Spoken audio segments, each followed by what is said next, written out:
Hi, welcome to Let's Talk Real Estate. I'm your host, Charlie Flannery, and my guest today is someone I've known my entire life. I love him like a brother. He's a real estate expert down in South Florida.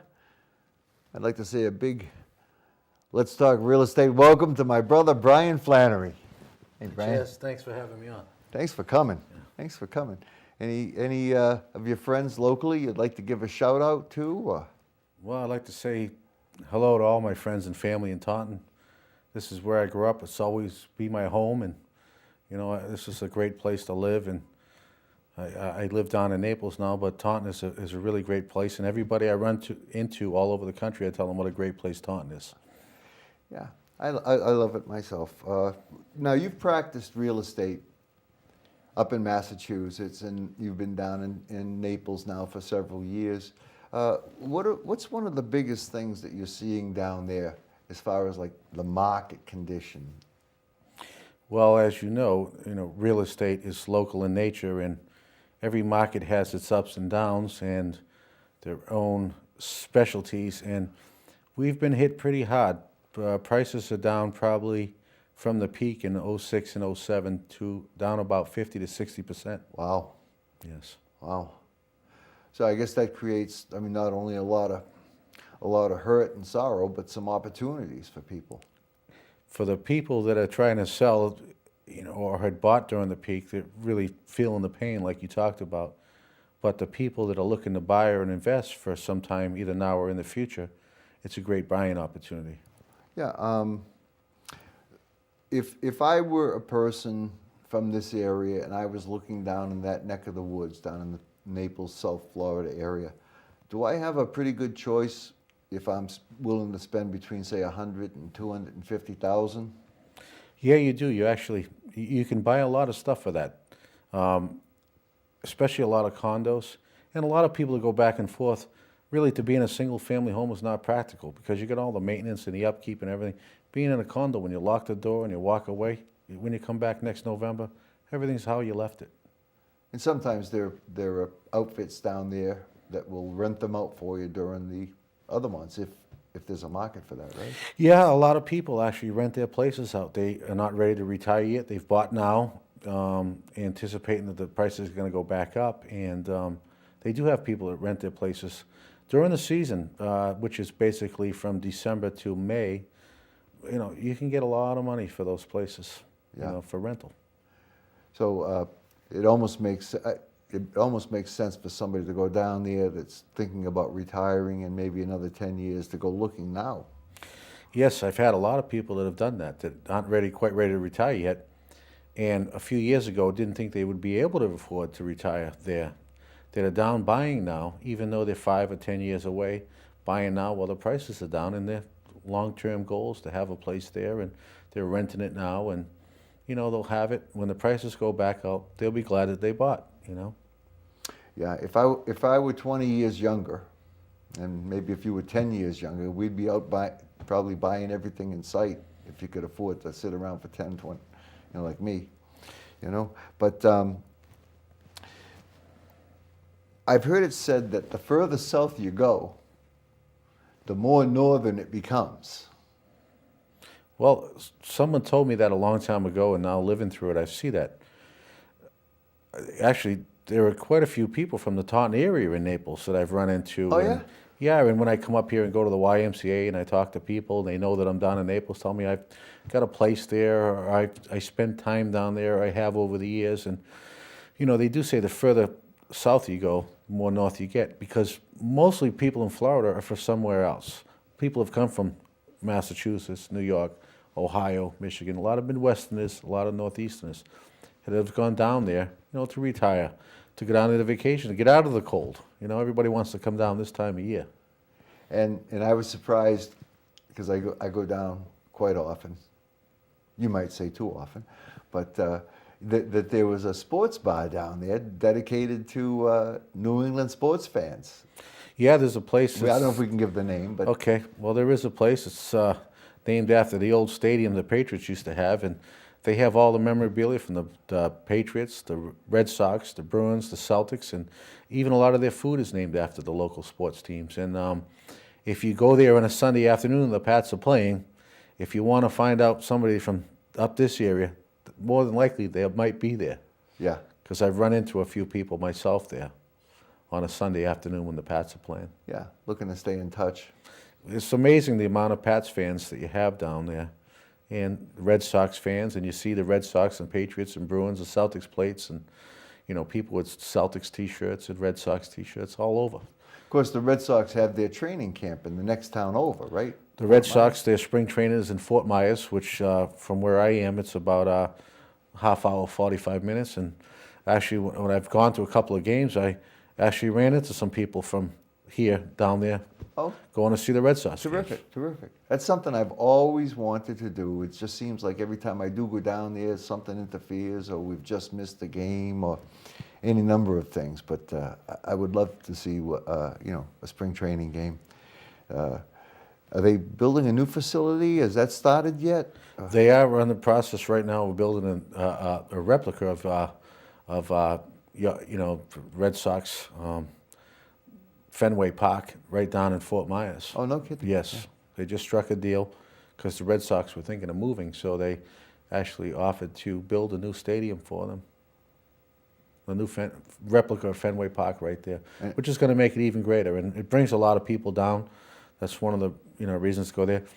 We have probably, I think, we're in the Gulf of Mexico. We have the best beaches in the world, some of the best sunsets, a lot of culture, a lot of places. If you like to play golf, if you like to go to the beach, if you like to boat, anything you like to do, there's really a lot of things to do there.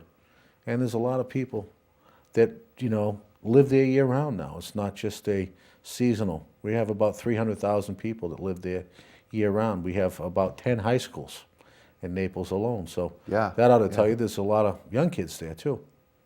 Yeah, what's the population right now of Naples? It's about 300,000 right now.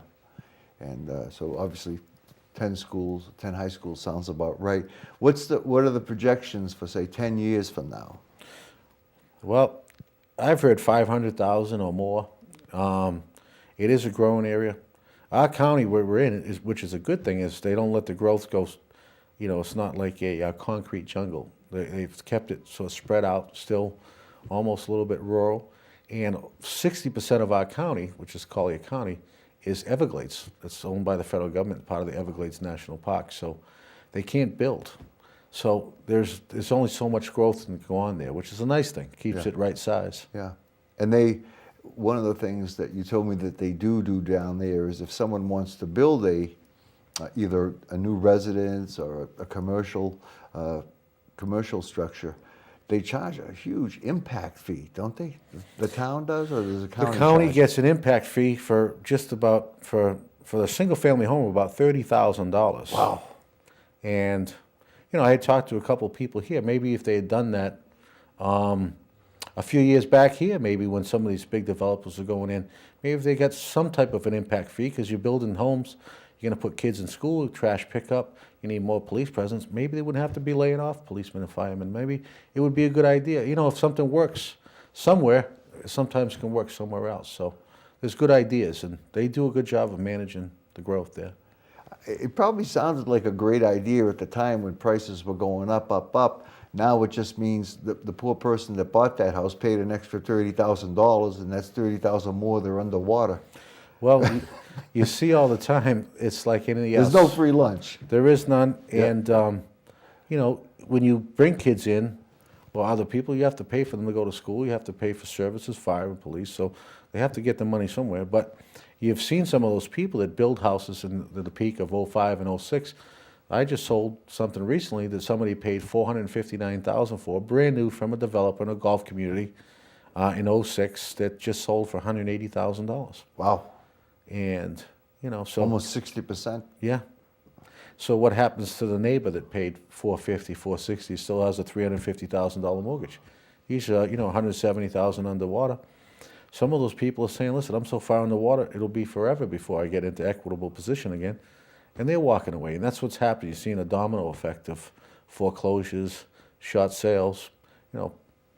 people just can't afford what they bought. There tends to be a higher income per capita in the Naples area than some other areas of Florida. So have you seen that same impact, or has it been worse in other areas of Florida than say, the Naples area, Collier County? Well, Naples is a little bit unique because you can have a $30 million place on the beach and a $50,000 condo somewhat inland. So the demographics are quite broad. And the high-end market has not been hit as hard as the regular market, although some of it has, because someone that can afford a $10 or $20 million, $30 million house generally pays cash, and they don't usually feel the heights of the recession like the rest of us working people do. I can't even imagine paying $10,000, $15,000 cash, but you know, when I've been down there, you've taken me by some of those places. I mean, they look like embassies. They're so huge. And all you see is half a dozen or a dozen landscapers out maintaining the grounds. The people come down maybe, what, once or twice a year? Yes, some of them come down for a month or two and they have like a $30 million place. And not only that, like I have a friend that takes care of a place.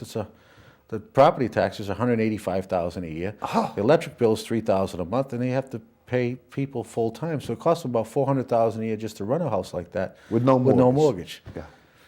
And I'll tell you, you know, it's not the size of the home that makes a home; it's the people in a home. What makes a home is the people. Absolutely. So, a lot of times, people like that, although you see all the glitz and glitter, you know, and you think they would be happy with all that, it's a lot of people are in those houses that are very miserable. You know, it's what makes a home is love, family, you know, a relationship with God. So, you know, having a big house it sounds nice, but it doesn't. It's not the end all.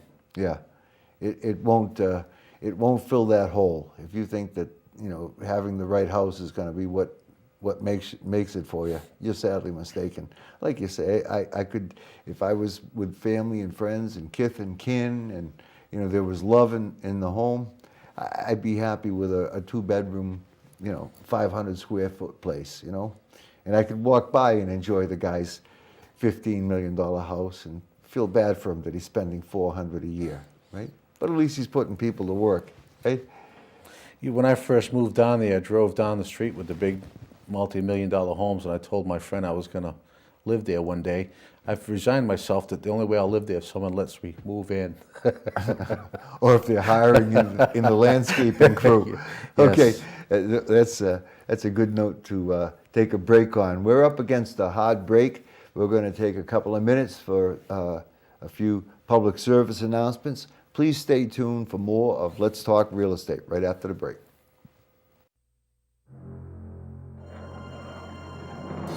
Some things require experts at every stage. It's one small step for man, one giant leap for mankind. Others are more just a matter of taste and preference.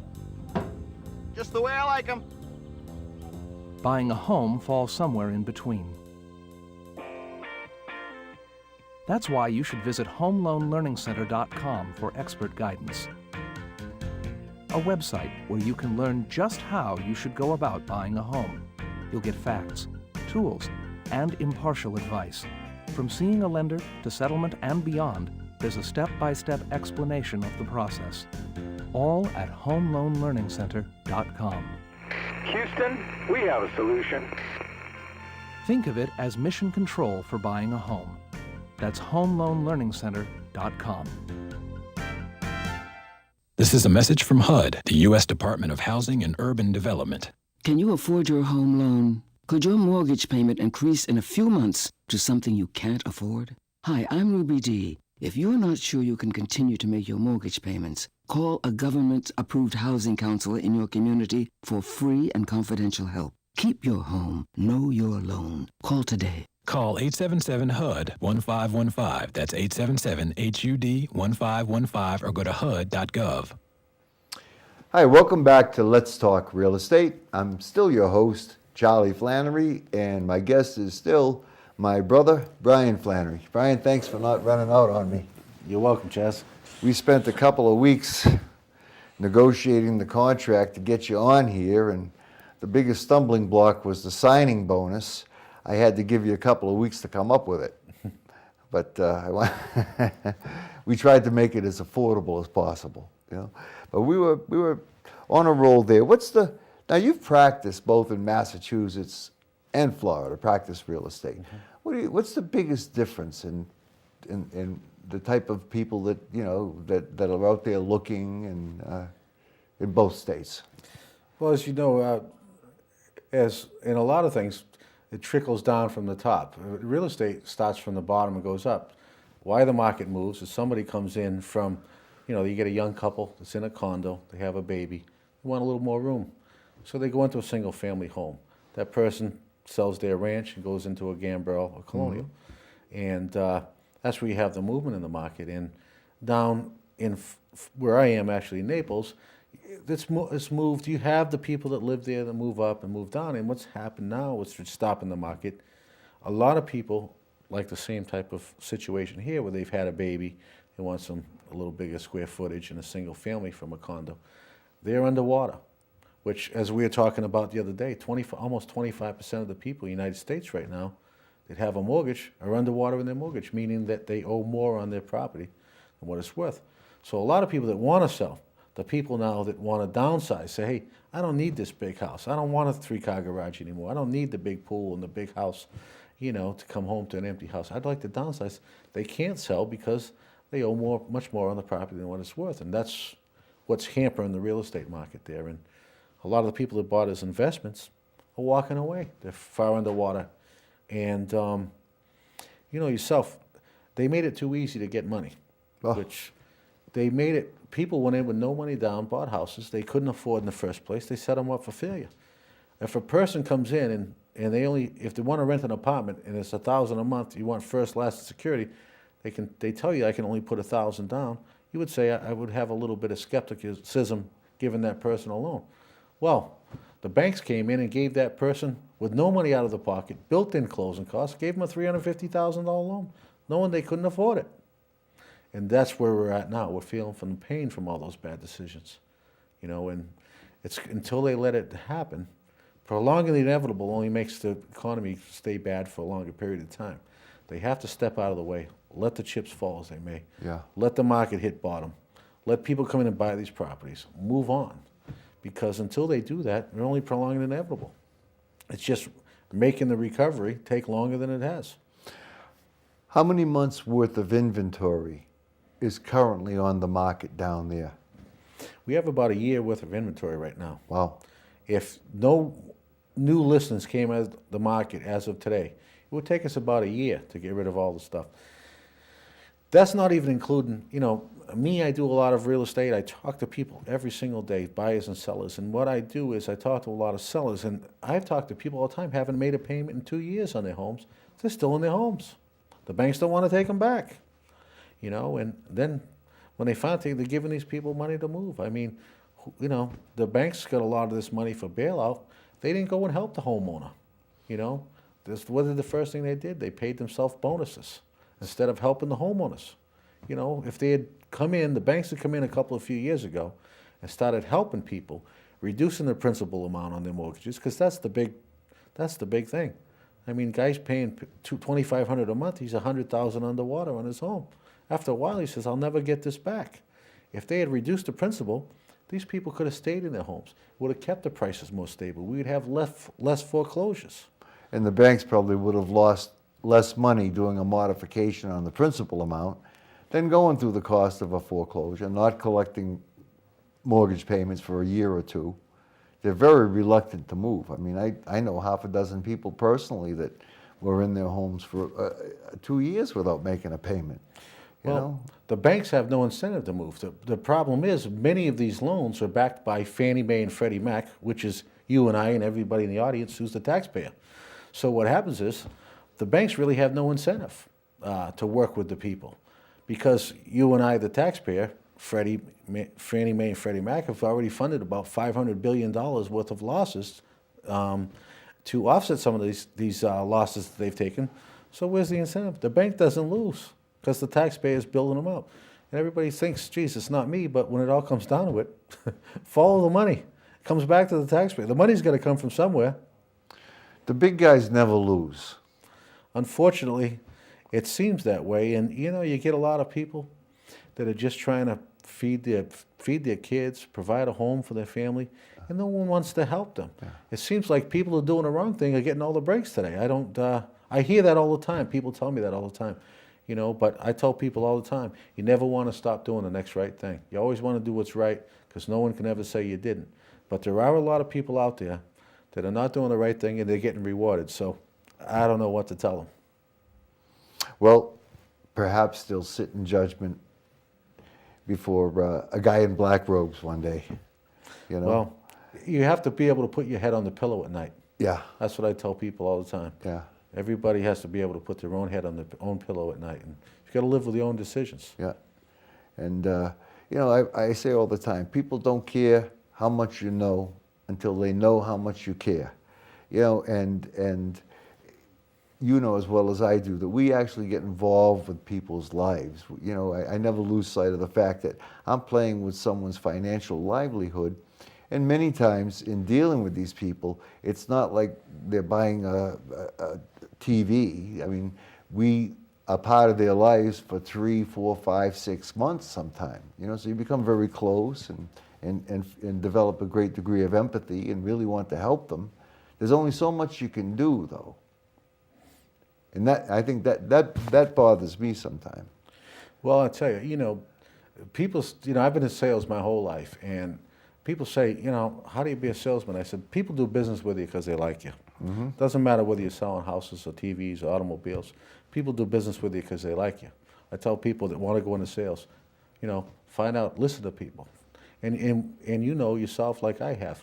I've sat across kitchen tables from people in the last couple of years, listened to them crying, telling me they've lost their life savings, they're losing their home, they don't know what they're going to do.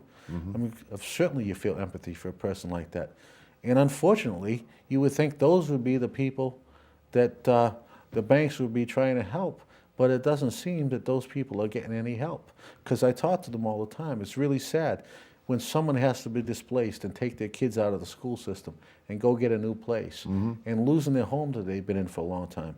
I mean, certainly no one, you know, forced anybody to take a second mortgage or to buy a place, but my God, you would think that there's somebody out there, you know, that would be trying to help these people. And it doesn't seem like the banks or the government want to help those people. Well, I know that a couple of the public service announcements that we run in the middle of each episode, at least one of them has to do with a contact number at HUD if you're having difficulties with your mortgage, and you know, they'll help you with a modification. I personally have never called up. I don't know how thorough they are, but I imagine that would be a good starting point. But they must be moving at a snail's pace, you know? Well, I've heard that a lot of stuff I've read is about 75% of the people who have gotten involved with the program have dropped out of it, which a lot of these programs are well-intentioned, but I don't really, you know, I'm not really sure. I'm not on that side of the business.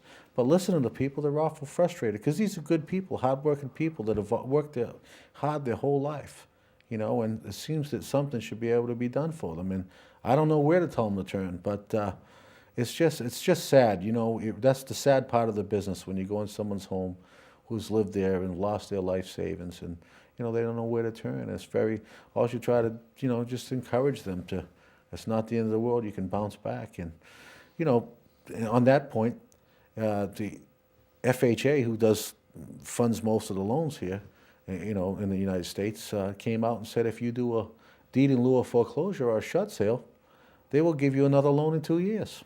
Wow. So there is hope for those people. Yeah. And they want to perpetuate the cycle. Well, it's like anything else. If you have a couple $100,000 in negative equity, you're probably better off short selling it. Yeah. Waiting 2 years and get another loan. I mean, we gave people, you know, no money down loans. They made it too easy to get money. And of course, you know, it happened. But I know they were trying to change the legislation to put 5% down, a minimum of 5%, because a lot of the FHA loans are 0%, 3% down. 3.5 now there. Yeah. Yeah. And they wanted to make it 5% so that people would have some skin in the game. Yep. And it's harder to walk away when you have some skin in the game. And I believe it was Chris Dodd that said if we do that, only people that could afford homes would actually buy them. And that's a real novel concept. What would that do to the economy? But If I only- believe he's retiring. So thank God we'll have some new blood in the Senate. I think he retired for medical reasons. The voters got sick of him. Yeah. Yeah. But, But this is how they think. And well, it's not their money. Yeah, of course. You know? It's always easier to spend with someone else's money. I've noticed that, in the real heroes are the ones. Every time I take you out to dinner, yeah. The real heroes are the one that reach their hand in their own pocket. Yeah. And help people. And it's like anything else.